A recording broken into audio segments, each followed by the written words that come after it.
ನೋಡಿದ್ವಲ್ಲ, ಶಿವಮೊಗ್ಗದಲ್ಲಿ ಬಾಲಕರು ಮತ್ತೊಬ್ಬ ಬಾಲಕನನ್ನ ಕೊಲೆಯನ್ನ ಮಾಡಿರುವಂಥದ್ದು. ಇನ್ನು ಒಂದ್ ಕಡೆ ಉತ್ತರ ಕನ್ನಡದಲ್ಲಿ ಹಿಂದೂಗಳ ಮನೆಗಳ ಮೇಲೆ ಬಾಲಕರು ದಾಳಿಯನ್ನ ಮಾಡಿದ್ದಾರೆ. ಮುರುಡೇಶ್ವರ ಬೈಲೂರಿನಲ್ಲಿ ಮನೆಗಳ ಮೇಲೆ ಅಟ್ಯಾಕ್ ಮಾಡಲಾಗಿದೆ. 8 ಮಂದಿ ಮುಸ್ಲಿಂ ಯುವಕರನ್ನ ಬಂಧಿಸಿರುವಂಥದ್ದು ಪೊಲೀಸರು. ಅಲ್ಲಿ ಹತ್ಯೆ ಮಾಡಿದ್ದು ಕೂಡ ಮುಸ್ಲಿಂ ಸಮುದಾಯದ ಬಾಲಕರು. ಇಲ್ಲಿ 8 ಮಂದಿ ಮುಸ್ಲಿಂ ಬಾಲಕರನ್ನ ಬಂಧಿಸಿದ್ದಾರೆ ಪೊಲೀಸರು.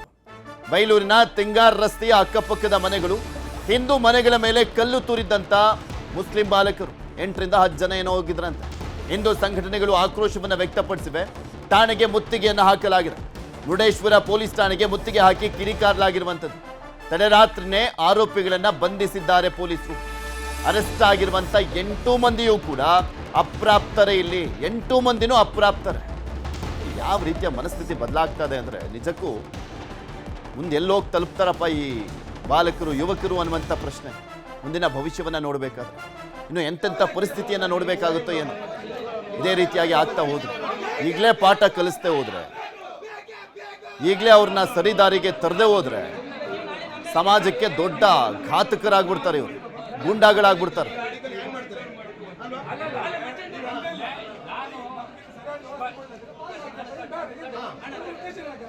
ಇದೆಲ್ಲದ್ರ ಬಗ್ಗೆ ಇನ್ನಷ್ಟು ಮಾಹಿತಿಯನ್ನ ಕೊಡ್ತಾ ಹೋಗ್ತಾರೆ ನಮ್ಮ ಕಾರವಾರದ ಪ್ರತಿನಿಧಿ ದರ್ಶನ್ ನಾಯಕ್. ನಮ್ಮ ಜೊತೆ ನೇರ ಸಂಪರ್ಕದಲ್ಲಿ ಜಾಯ್ನ್ ಆಗಿದ್ದಾರೆ. ದರ್ಶನ್, 8 ಮಂದಿನೂ ಕೂಡ ಅಪ್ರಾಪ್ತರು.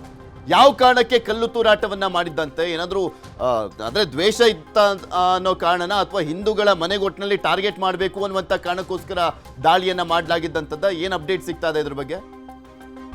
ಪೃಥ್ವಿ, ಇನ್ನು ಮೀಸೆ ಚಿಗುರದಂತ ಈ ಮುಸ್ಲಿಂ ಧರ್ಮದ ಬಾಲಕರು ನೆನೆ ರಾತ್ರಿ ಉತ್ತರ ಕನ್ನಡ ಜಿಲ್ಲೆಯ ಮುರುಡೇಶ್ವರದ ಬೈಲೂರಿನಲ್ಲಿರುವಂತ ಹಿಂದೂ ಮನೆಗಳ ಮೇಲೆ ಏಕಾಏಕಿಯಾಗಿ ಕಲ್ಲು ತೂರಾಟವನ್ನ ಮಾಡಿದ್ದಾರೆ. ಒಟ್ಟು 7 ಜನರನ್ನ ಈಗಾಗಲೇ ಮುರುಡೇಶ್ವರ ಪೊಲೀಸರು ಬಂಧಿಸಿರುವಂತದ್ದು. ಇವರೆಲ್ಲರೂ ಅಪ್ರಾಪ್ತ ಬಾಲಕರಾಗಿದ್ದಾರೆ. ಆದ್ರೆ ಇವರ ಹಿಂದೆ ಯಾರ ಕೈವಾಡ ಇದೆ, ಇವರಿಗೆ ಪ್ರಚೋದಿಸಿದವರು ಯಾರು ಎನ್ನುವಂತಹ ಬಗ್ಗೆ ಜಿಲ್ಲಾ ಪೊಲೀಸ್ ವರಿಷ್ಠಾಧಿಕಾರಿ ಎಂ ದೀಪಾನ್ ಅವರ ಮಾರ್ಗದರ್ಶನದ ಮೇರೆಗೆ ಅದ್ರ ಜೊತೆಗೆ ಮುರುಡೇಶ್ವರ ಪೊಲೀಸರು ಈಗ ತನಿಖೆಯನ್ನ ಆರಂಭಿಸಿರುವಂತದ್ದು. ಆದ್ರೆ ಯಾಕಂದ್ರೆ ಇವರು ಅಪ್ರಾಪ್ತ ಬಾಲಕರಾಗಿರುವಂತಹ ಒಂದು ಹಿನ್ನೆಲೆಯಲ್ಲಿ ಇವರು ಏಕಾಏಕಿ ದಾಳಿಯನ್ನ ಮಾಡಲು ಸಾಧ್ಯವಿಲ್ಲ ಎನ್ನುವಂತಹ ಒಂದು ಮಾತುಗಳು ಕೂಡ ಕೇಳಿ ಬರ್ತಾ ಇದೆ. ಇವರ ಹಿಂದೆ ಇನ್ನು ಪ್ರಚೋದಿತ ಒಂದು ಗ್ಯಾಂಗ್ ಇರಬೇಕು ಎನ್ನುವಂತ ಬಗ್ಗೆಯೂ ಕೂಡ ತನಿಖೆಯನ್ನ ಮಾಡಲಾಗ್ತಾ ಇದೆ. ಈಗಾಗಲೇ ಉತ್ತರ ಕನ್ನಡ ಜಿಲ್ಲೆಯ ಭಟ್ಕಳ ಆಗಿರ್ಬೋದು, ಮುರುಡೇಶ್ವರ ಭಾಗದಲ್ಲಿ ಇನ್ನು ಕೋಮುಗಲ ಬಗ್ಗೆ ವಿಚಾರವಾಗಿ ಇತ್ತೀಚಿನ ವರ್ಷಗಳಲ್ಲಿ ತಣ್ಣಗಾಗಿತ್ತು. ಆದ್ರೆ ಈಗ ಮತ್ತೆ ಇದು ಬೇರೋಡ ತೊಡಗಿದೆ ಎನ್ನುವಂತಹ ಒಂದು ಚಿಗುರೋಡ ತೊಡಗಿದೆ ಎನ್ನುವಂತಹ ಒಂದು ಮಾತುಗಳು ಕೂಡ ಕೇಳಿ ಬರ್ತಾ ಇದೆ. ಇಂಥ